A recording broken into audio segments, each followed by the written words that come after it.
Stories from the Blue Lagoon, Blue Village. This gated community has been called Blue Village, and there's even a blog, bluevillage.com or whatever, with lines in it where there were some jokes referring to whatever small disasters happened here.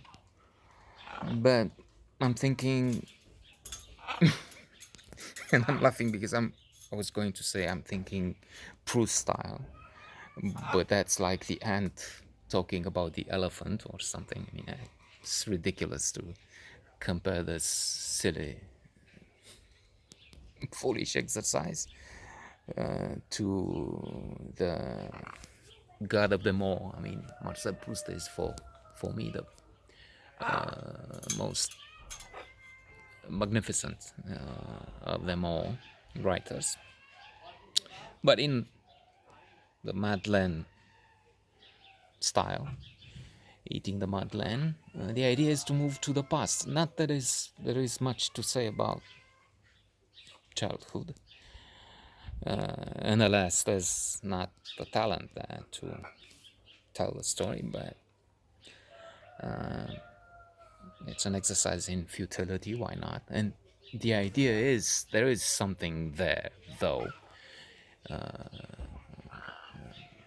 In America, they kept saying there is no there, and referring Republicans when referring to the crimes, the treason actually committed by Trump, who is selling anything and everything for his own good. And in the Ukraine scandal, impeachment, they claim there is nothing, but of course there was so much.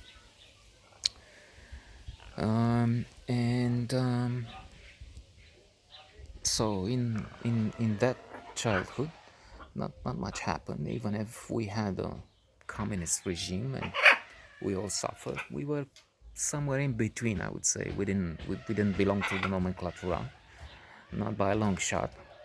Mother was a worker working in a printing shop with a machine. My father was again there in between. He was not a working class really properly, and not an engineer. He was a technician. He had a special role.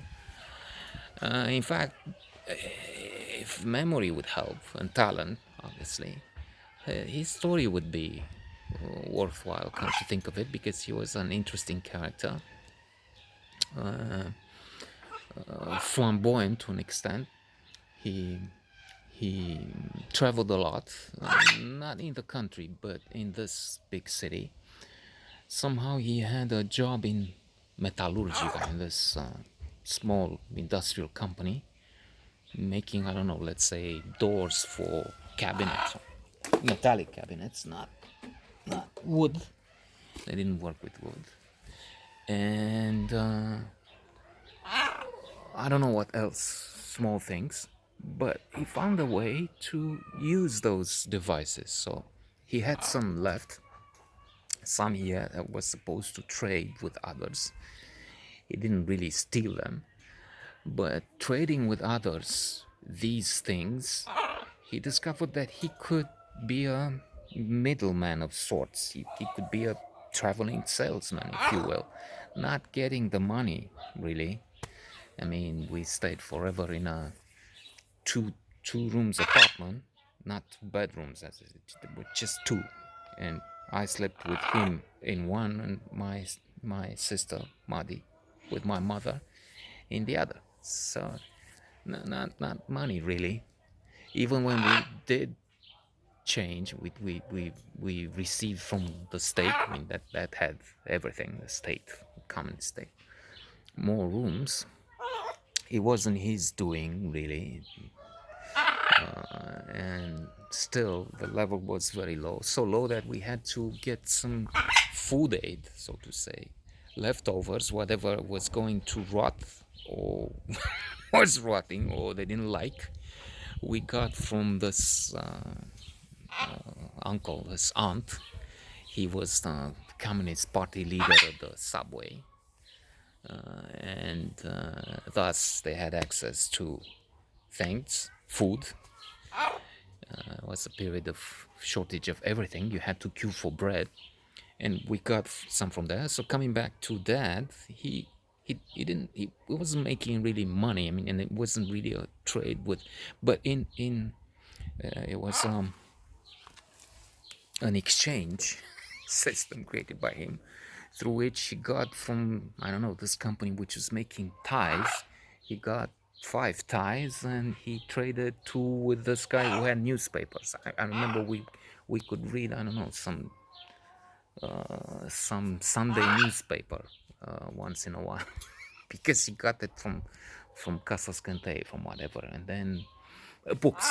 That was one thing, yeah, books from the printing house. He got some books sometimes. That was good. True, at one stage, he helped me with books in a different manner. That is, he enlisted me with a library they had at the factory, which had surprisingly had Dostoevsky, had Sophocles. I remember I got from there, Tolstoy. So that was good. Well, we'll see tomorrow. Maybe we get some more.